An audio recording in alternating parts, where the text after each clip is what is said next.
Welcome, everybody, to our Week 12 press conference here with head coach Kenni Burns. Coach, putting Ball State to bed and looking forward to a senior day and one less ride with them as we welcome in Northern Illinois. Yeah, obviously Ball State disappointed with the loss, disappointed with how we played. We didn't play up to our standard. When we talk about energy, effort, and how we call it, it just wasn't there. And as a head coach, it's my job to figure out why it wasn't there and then adjust accordingly. But we cannot play like that. That was unacceptable.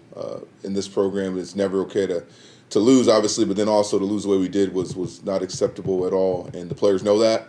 We addressed it yesterday, and we'll get back to work tomorrow to fix it and put our seniors, take them out on the right way. But we didn't protect the ball well enough. We didn't execute.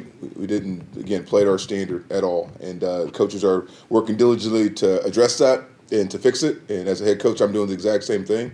But we got to move our program forward and put it to rest and find a way to beat NIU this week. NIU is a really good football team. They've done a really good job getting bowl eligible.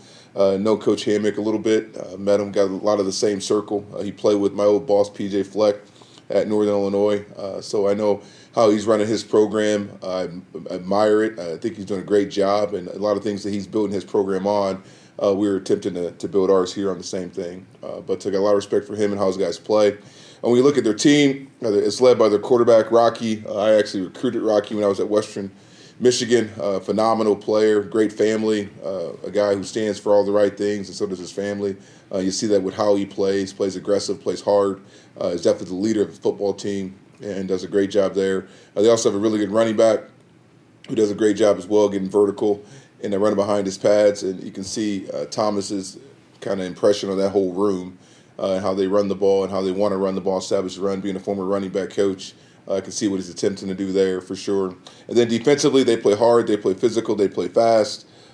They do everything that you want in the defense. Coming off a shutoff against Western Michigan, they're going to do everything they can to create turnovers, to tackle, to limit explosive plays. So we got to be on point. We got to play well. We got to execute. We got to improve from last week and find a way to change our best and really take our seniors out on the right note. The seniors have done a lot for our program, establishing the Kent grit culture and being kind of the face of it and leading it. And they've done a great job. And like I've said before, they have not been the problem. They've done everything right to me. As coaches, we got to find a way to make sure they go on the right note. And as underclassmen, we got to go out there and play for them this week and make sure we send them out the right way. With that being said, I'll open up for questions. Yeah, got a couple from our virtual contingent that have sent things in via text message. Just building off of Senior Day, just your overall thoughts as a coach on Senior Day. Welcome distraction or something that you guys can rally behind? Oh, you rally behind it. Should not be a distraction. Should be something that it's to me, as an underclassman, it's an honor to play for the seniors. They've done so much to help our underclassmen grow, to help them be better, and that we got to really dedicate Saturday to them. It's definitely not a distraction at all. And then the seniors, they'll go out there and give it their best shot for sure. They'll find a way to make sure they leave Dick Stadium as a winner, and we'll do everything possible as coaching staff to do that. Some of those guys I'm going to miss dearly. DJ Millers of the world, Capone, those guys have come in and worked extremely hard up to the last minute to put us in situations to be successful. Bryce Shepard, I can go on and on. So I'm always indebted to those guys and want to send them out the right way. All right, let's open it up for some questions. Let's start with the voice of the Golden Flashes football team and Rob Polinsky. Rob, any questions for Coach? Yes, thanks, Coach. I know you talked about it briefly after the game Saturday, but now that you've seen it on film, was there anything different in the second half rush defense versus the first? You did a great job in the first half and holding them down, and then in the second half they ran for 31 times, 234 yards. Just wondered, after you saw it on film, did you have a different reaction than you did maybe right after the game Saturday? Nope. The game basically showed me what I thought happened, and it was guys not doing their job, guys getting sloppy with their technique, and then there's some schematical things we could have done a little bit better. But to be honest with you, it was more us than them, and that's not not trying to discredit Ball State at all. But we didn't tackle well. Guys were getting antsy with their eyes, and now it's all of a sudden trying to make a play instead of doing what we believe you got to do and play sound defense. We talk about all the time. Coach Duggan talks about dying in your gap. You got to die in your gap. You got to be in your gap and trust that that's going to get the ball where it's supposed to go for the guy who can make the tackle, the free hitter. And we did not do that at all in the second half. And that to me, we've got to fix that. When you don't do that as a defense, to me, it's selfish football. When you're just trying to make a play instead of doing your 111, we call it. Doing your job for the 11 could be successful, and we fixed that as a defensive staff. We addressed it, and our defense has been pretty sound most of the year, and we've got to get back to that on Saturday. Couple questions about Northern. In their last game against Western Michigan, they had a punt return for a touchdown. And it looks like their special teams are pretty good with that young man. I believe his last name is Parrish. Mm-hmm. When you face a team that has had success like that with the punt return, do you have to spend a little bit extra time this week with the special teams to address that? You know what? They've done a great job of letting that be the bridge between their success. You look at all their special teams units; they're really near the top in almost everything. And the punt return is definitely a concern. We've got to have a good net. We will spend some extra time on special teams in general this week. I think when you get into the last week of the season, you got to really get as much as you can out of these last couple practices to get everything you can. So we'll spend extra time actually just on the field in general practicing and make sure we utilize the time. But we know the threat that they kind of bring in special teams, and we've got to do a good job of putting our guys in situations to handle that and make sure we're sound and we're disciplined with our responsibilities. They shut out Western Michigan in their last game. What could you do this week to try to improve our chances offensively on Saturday against such a good defense? Yeah, we've got to have a great game plan, and I know our coaches are working digitally at that. We've got to be way better in just putting our guys in situations to be successful. And when you're playing a really good defense, you got to get creative. You got to get a scheme that can not get them off their heels and playing fast. And so we've got to do a good job as coaches of putting our guys in great situations and creating confusion for them and really making it simple for us. I think just naturally, I think our guys have done a good job of responding. We didn't play well on offense last week at any position, and we've got to challenge them to play better this week and really play one play at a time and executing your job on that one play.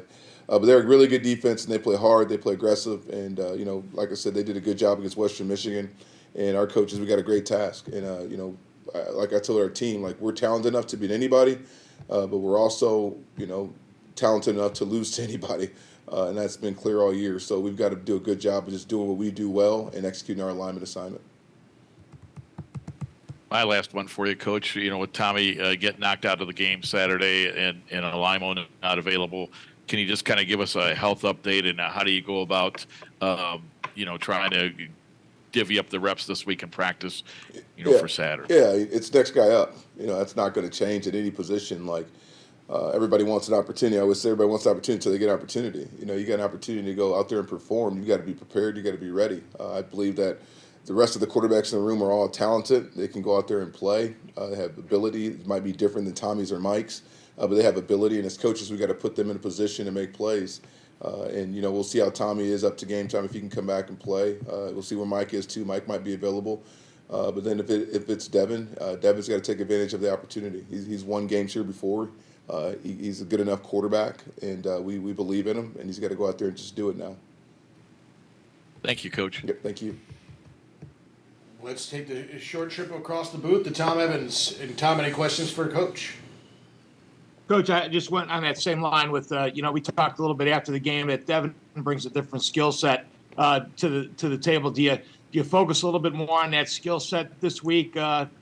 He's more of a stand-up pocket type passer than we talked about feet as well. Do you do a little bit more of that this week to maybe prepare for Devin being in the game? It's interesting because you start with your quarterback, right, to see what they do well and really put them in position to do well. And then you want to marry it up with your offensive line. And one thing that Tommy brought to us is he limited. We were able to run Tommy, and he could keep plays alive with his feet and so forth. So our offensive line, they're not built for drop back protection. I always say that. We're not there yet with that. That's something that we've got to address in the offseason. But, with Tommy in there, he was able to move the pocket a little bit, do some stuff with his feet. Like I said, to keep plays alive. With Dev, he's more of a pocket passer. So we got to get really creative in protection, and I challenge our offensive staff with that. Maybe we 7-man protect a little bit more this week with the running back and our tight end to create more time for Devin to throw the ball. We did not go in that game with that type of mindset, and I think that hurt us. And I think we've got to find ways again to okay, Devin's a pocket passer. He likes to sit back there and throw it. He needs a little bit extra time. How can we protect it with our O-line and our running backs and tight ends and still get the concepts we want, and get the coverages we want? So, again, that's why they pay us. I told our coaching staff that, to look at our personnel and to dive into it, to find out how we can put them in the best situations within our schematics and scheme. And I think they're working at that now. But we definitely have got to look at who's playing at quarterback and find out what they do well and start there. Coach, one of my old sayings as a coach was the best thing about freshmen is that they become sophomores. Just with this being your first senior week at Kent State, do you bring anything different, anything that your own little twist on senior week that you kind of add into that recognition of the seniors?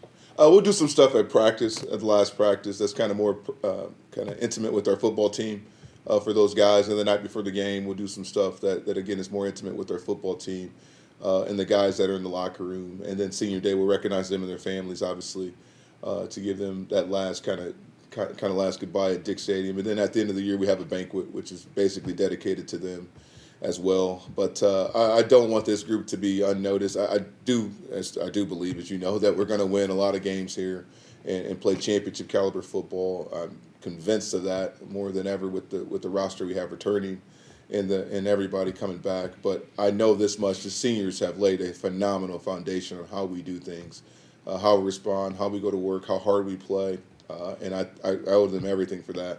And they will not be forgotten with this whole Kent Grit culture and era of Kent State football. So we'll do some stuff. Like I said, I'll get those guys up there and they'll talk, and we'll give them some things within our practice and our team meetings and stuff like that. And then the game will be obviously dedicated to them. Coach, one last thing. With the COVID years thrown in there, it seems like there were some question marks on guys all around the country, for crying out loud, or whether they're fifth-year kids, where they got another year. How are those lines pretty clear for you right now? Do you have a real good understanding of maybe who's done, who might have more time? Oh yeah, I've been studying that all year. So you can't kind of recruit without knowing where you're at with your roster, right? So I've been looking at that all year, and we've got a lot of guys that, like I said, that are on par to come back. And I've always said offensively, we really returned, really everyone, besides X Williams and JT. So we've got a really good group there, I think, coming back, and a great foundation. We've just got to grow and make them bigger and better and stronger and faster and all that good stuff. Like I told our team, I said, just because you turn into a sophomore doesn't mean you're better. What you do the off season makes you better and more ready to play. And either green and growing or you're ripening and dying, right? So we've got to make sure we're green and growing and taking advantage of our experience and what we learned from this season on both sides of the ball. Thanks, Coach. Yep, thank you. All right, Coach, any final thoughts as we get ready for senior week? No, I'll say this to our fans and to our supporters and everyone. Our seniors have done a lot for this program. They've been a part of a major turnaround in me and Kent State football, starting with even Sean when he was here, and taking it to a bowl game and taking them to a conference championship and all that stuff. I know this year didn't go as planned, but they deserve a good send-off. And I encourage everybody to come out on Saturday at noon and really support this group of young men who have been just great ambassadors for Kent State football. And Kent Grit and go Flashes.